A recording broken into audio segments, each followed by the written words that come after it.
You're watching Beyond Markets. Welcome, I'm Kenneth Igbomor, and on today's show we'll discuss sustainable development and debt sustainability as the IMF brings this focus to Africa. Later on, we'll find out how the Dubai Expo 2020 can help drive cross-border investment. You can join the conversation with the hashtag Beyond Markets. You can also follow my handle at Kenneth Igbomor. Now, the Deputy Secretary General of the United Nations, Amina Mohammed, says the context, quality, and the use of debt matters. She also discussed Africa's progress on the Sustainable Development Goals with me on the sidelines of the IMF's International Conference in Senegal, which focused on sustainable development and debt sustainability. First of all, that heads of state and government are having this conversation with the IMF, with other development partners in the room on the challenges and the complexities of it. And really, what perhaps in some cases maybe some heads of state will say a double standard. My major takeaway is that, people understanding that Africa is not a country, it's 54, and that context matters, the quality of the debt, what it's used for, whether it's sustainable or not in terms of the terms and conditions that you take on. And looking past the risk, which often are perceptions, they have currency, and how do you deal with that? So I think a number of issues that were brought up that I think for the first time are voiced, but with a view to finding a solution. As one president said, we've got to keep thinking out of the box on this one, because we're dealing with expenditures in governments here that take up on conflict, that take up on the humanitarian crisis, where that could be used for sustainable development. So that's a good thing. How you get it, how you use it, all very important, and the scale and the terms which you have. All right, very interesting, because by next month it's going to be 10 years to the deadline of the Sustainable Development Goals. It's very good to look at African countries, very keenly and understand what has been the progress so far, what sort of level of financing we would need to be able to get to the target that we are all setting. The figures vary, but what's clear to me is that in the last 4 to 5 years, what we've seen is that all countries on the continent, through what we call the voluntary national reviews, have engaged with the SDGs to an extent that many have framed their development around them. And so I would say, people are engaged, people understand it. What now has to happen is the lift of the Addis Ababa Agreement, which is financing the SDGs, and that, I think, is where the decade is going to be challenged, because many of these countries are in different contexts, and different contexts which are quite difficult to assess. And so for us, the SDGs, we can see that we've made some progress on some of the indices, on education, on health, but there's so much more to do. Youth cohorts are huge. What are we going to do about the jobs? How are we going to ensure that we are industrializing, we are having the energy transitions that we need because we want to meet the climate action agenda for Paris? I think all in all, we're on track to engage with an outcome that could be really good in the next 10 years.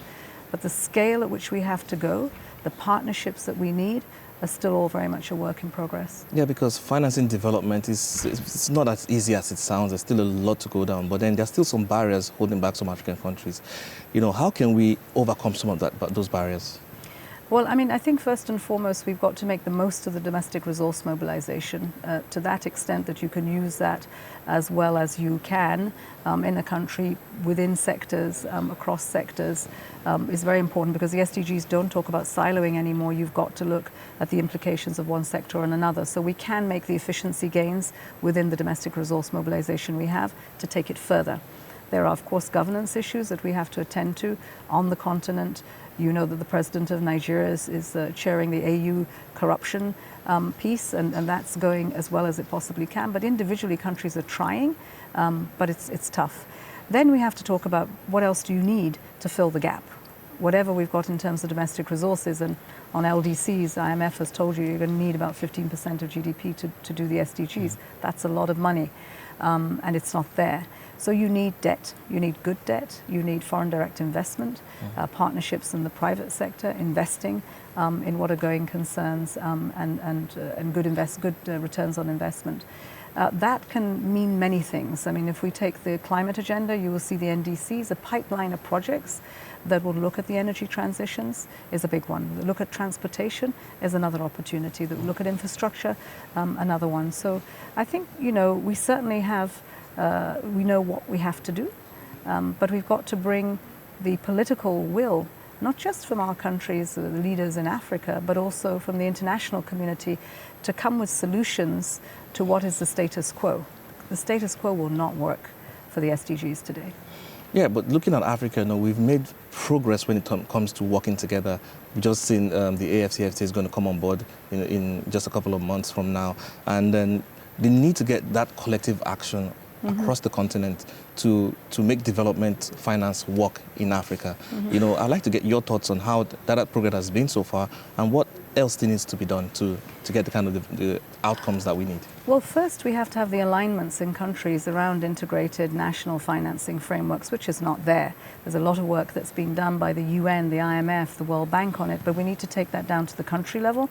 And as you would have seen, the African Development Bank trying to galvanize that support of IFIs around one framework and not have that fragmentation. It also needs the capacities of countries, just very simply the literacy around macroeconomics and how we can make that work within the sectors, within finance, to talk across planning and the other sectors to make that happen. And then the partnerships. I mean, really, the partnerships are going to make a great deal of difference. And so our IFIs have to be engaged in trying to help us with the enabling environment in many of these countries that will attract a lot of the investments that we need today. Yeah, but on trying to understand the debt challenge on the continent, some others will say it's really not a debt challenge, it's more or less a revenue challenge. Countries getting enough from the revenues from their citizens, whether it's tax, whether it's oil, or for the resource-rich countries. Where do you stand on this? Well, for one, let's see what the debt's about. I mean, debt has to be used to invest in our infrastructure that grows our economies, that are more inclusive, that gives you a return where you've got jobs, and the jobs will pay taxes. I mean, it all, one feeds the other. And so I think it's very important that we see, what are the key elements for investment in a country. It will be power, it will be infrastructure, it will be industry, it will be the skills in young people, be technology and skill sets that young people need to do that leapfrogging that we talk about today. I think if we get that right, we will begin to see the returns in the economy. There'll be more jobs and more entrepreneurship, more companies that are viable, that are able to pay those taxes, so that you can actually not borrow for services in education and health, but have the domestic resource base to do that. That we're far from. And I think, finally having a discussion which is not about a piece of development, but about the whole economy and how more inclusive it can be. Which is why, if you want to put money into infrastructure, let's not put it in a road that benefits very few. Let's actually put it in one that brings people to work, produce from the farm to the market. Let's actually think about what that infrastructure gets us in terms of jobs and impact in people's lives. That, I think, we have to do a little sharper and a little more clearer. Then it speaks a lot to the need also for innovative financing frameworks. We've just seen Nigeria come up with the sovereign green bond, and we see where that is going to be directed. It talks about a lot about impact investing as well. Yes. I would like to get your thoughts on the innovative financing solutions that we need on the continent. Are we seeing enough of that come true? I think we've begun to see how some of it is working, but also the constraints. So you really do need a regulatory environment that helps you to do that, capacities to put these deals together. I mean, in Nigeria with the domestic green bond, it was a very good wet run, if you would, to explore what that would mean, and where we had about 18, 19 projects that were put on the table to begin with. By the time we went through what's green and what's not, and we came out at the other end, we had like 3 projects. So, I mean, I think there's a lot of learning to do. And so again, back to the capacities, back to, what sort of returns you have on it. What it did do, though, is allow us now to go to the international market for green bonds. Because once you've done it at home, you know where the weaknesses are and you can shore them up. And you give a lot more confidence to the outside external investors who know, well, they've done it here, so they've got an understanding. This is about scaling up and being more ambitious and attracting an external market in. So I think that we are not in a bad place. The World Bank are doing SDG bonds as well as the blue bonds and green bonds. And so we are seeing innovation. I think we probably want to see more that attracts young entrepreneurs on the continent, because our base is young people who've got, certainly got lots of talent, and they need to be fueled, for want of a better word. And that, I think, is where we're coming up short, particularly for women. We need to allow them access not for micro and medium scale. They should have no ceiling on their ambitions and their aspirations, and we should open up the financial system and markets to them. Still a lot learning curve for the continent, you will still say, but yes. Let's get into something that really excites me. It's the COP25 happening in Madrid. Today's kicking off today. What would you say should be Africa's message at that event? I think first and foremost, we're saying that, no to coal, no more new plants. What exists, can we have a transition? The message of Africa is that not to the detriment of our growth. Growth matters. The alternatives to that must be on the table.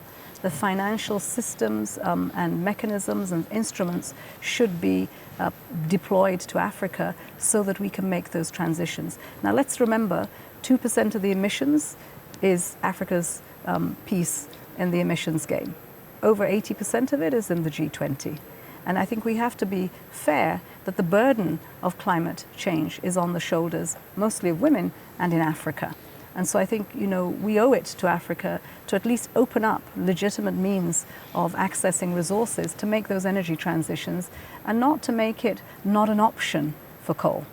All right, but finally, before we let you go, it's very important to look at, they talk about the importance of building resilient African economies, because we understand when it comes to climate change, we like you rightly said, we face an unfair part of the burden.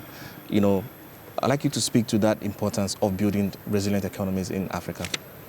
Well, without a resilient economy, we're not going to be able to face the challenges and the demands of our youth. I mean, over 70% are them. That's the future now.